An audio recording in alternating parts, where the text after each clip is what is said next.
You've been mentioning bioidentical hormones. Can you define that for us? And we also hear a lot about compounding hormones and pellet therapy for menopause symptom management. Are these types of treatments safe and effective?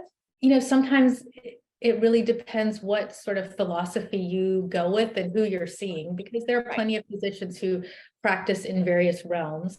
But as far as what is evidence-based and safety-wise, I mean, we have in our country the FDA, and as much as sometimes they make life difficult in terms of how long it takes to get things approved and whatnot, it is a vetted process where there are levels of studies and criteria and safety that drugs go through before they become available to you.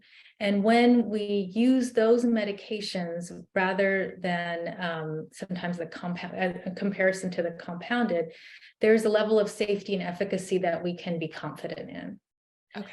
So in my practice, the preference is always to use the FDA approved options. We have many FDA approved bioidenticals, and that term bioidentical basically refers to families of medications. So for example, estrogen.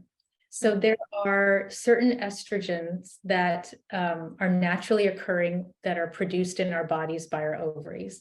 Right. And those are estrone, estradiol, estriol, estetrol. There's 4 of them. Okay. There's one that's the most clinically relevant for most of our symptoms, estradiol.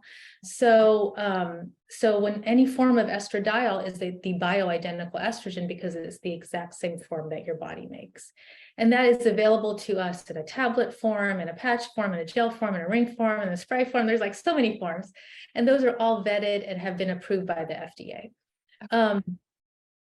There are also non-bioidentical estrogens, such as what's in Premarin or conjugated estrogens, that work at the same receptor for the most part, but they're just a little bit molecularly structured differently.